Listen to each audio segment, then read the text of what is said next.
Did the Philippines just quietly level up its game in the South China Sea? On October 1st, something significant happened that might change the aerial surveillance landscape over these contested waters. The Philippine Air Force officially activated its new 5th Fighter Wing. And with it, a full squadron of ATR-72 Maritime Patrol Aircraft became fully operational. But these aren't just any planes. These are specialized eyes in the sky, and their mission is more critical than ever. As tensions simmer, this fleet of unassuming turboprops could be the Philippines' new ace up its sleeve. So, what makes these planes so special? And can they truly bolster the nation's defense against a much larger neighbor? Let's break it down. The heart of the ATR-72's capability isn't its speed, but its incredible endurance and advanced surveillance technology. Think of it as a marathon runner, not a sprinter. This aircraft is a variant of a commercial plane, which means it's fuel efficient and built for long-haul performance. We're talking about a patrol endurance that can stretch up to 11 hours, but the real magic is packed inside. The aircraft is equipped with the Leonardo Sea Spray radar system. This isn't your standard weather radar. It's a cutting-edge active electronically scanned array, or AESA radar. This system gives the crew a 360-degree view, capable of detecting and tracking hundreds of maritime and air contacts simultaneously over vast distances. Imagine a single aircraft being able to monitor an enormous swath of the ocean for hours on end, identifying everything from small boats to large warships with stunning clarity. This ability to loiter and scan is precisely what's needed for the complex environment of the South China Sea.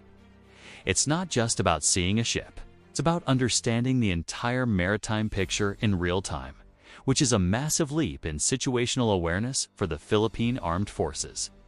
So, how does this translate to its primary mission in the South China Sea? The core task for these ATR-72s is persistent maritime domain awareness. In simpler terms, watching for incursions. The West Philippine Sea is a huge area, and illegal fishing fleets, maritime militia, and Coast Guard vessels from other nations frequently enter the Philippines' exclusive economic zone. In the past, monitoring these activities was a challenge, often reactive rather than proactive. With the ATR-72, the Philippine Air Force can now establish regular, long-duration patrols. These aircraft can fly out from bases like Palawan, reach key areas like the Spratly Islands or Scarborough Shoal, and stay on station for hours. During this time, their powerful sensors collect a treasure trove of data. They can identify vessels that have turned off their transponders, track the movements of entire flotillas, and relay this information back to command centers in real time. This allows for a more coordinated response, whether it's dispatching a naval vessel or filing a diplomatic protest based on concrete, visual evidence. It changes the game from we think they were there to we have them on radar. Video and thermal imaging. Now, let's address the elephant in the room. China.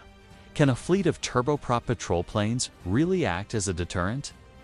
The answer is nuanced. The ATR-72 is not a fighter jet. It's unarmed and not designed for combat. Its deterrent role is not about fighting, but about shining a very bright spotlight.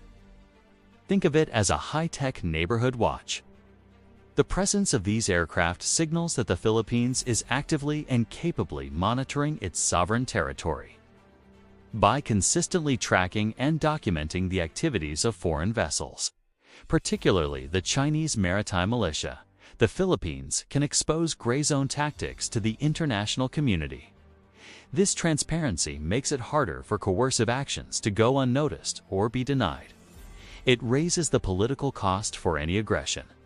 Furthermore, this persistent surveillance can provide crucial early warnings.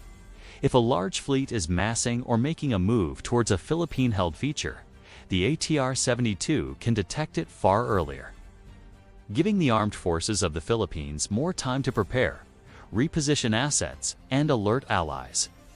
It's a deterrent based on information and exposure, a critical component of modern asymmetric strategy. This capability isn't operating in a vacuum. The real strength of the ATR-72 fleet comes from its integration with the rest of the Philippine Armed Forces, especially the Navy. The information gathered by the Air Force's eyes in the sky is invaluable to the Navy's boots on the water. Imagine an ATR-72 detecting a group of unidentified vessels approaching a key maritime area. It can instantly relay the exact location, number, and type of vessels to a nearby Philippine Navy frigate, like the BRP Jose Rizal or BRP Antonio Luna. This allows the naval ship to intercept the vessels with full awareness of the situation, rather than sailing in blind. This concept is called a common operational picture, where both air and sea assets see the same real-time data. This synergy makes the entire force more efficient and effective. The plane finds the needle in the haystack, and the ship goes to retrieve it. This network-centric approach, linking sensors to responders, is the backbone of a modern, credible defense posture, and multiplies the effectiveness of every single ship and aircraft in the inventory.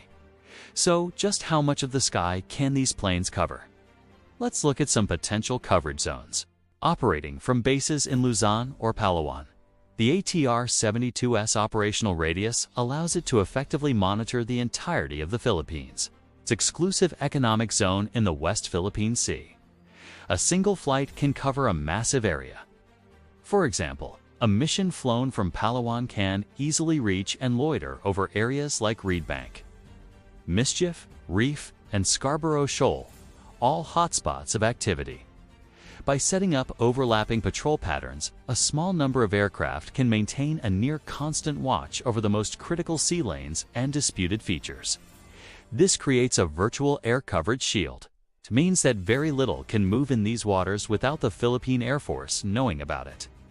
This comprehensive map of surveillance isn't just for military use. It's also vital for national security missions like combating smuggling, piracy, and illegal fishing, protecting the country's marine resources and economic interests. So, the final verdict is the ATR-72 fleet a new sky shield for the Philippines. While shield might imply combat protection, which it doesn't offer directly, it is absolutely a shield of information and awareness. The full operational status of this squadron represents one of the most significant upgrades to the Philippines' maritime security capabilities in recent memory. It closes a critical gap in surveillance and allows the nation to assert its sovereignty through presence and transparency. It won't win a dogfight, but it will ensure that the Philippines is no longer blind in its own backyard. By seeing everything, it can better anticipate, react, and expose actions that threaten its national interests. In the complex gray zone environment of the South China Sea, the ability to see and to know is a power in itself. This fleet of patrol planes is a clear statement that the Philippines is committed to watching over its waters. What do you think about this strategic move? Let me know your thoughts in the comments below.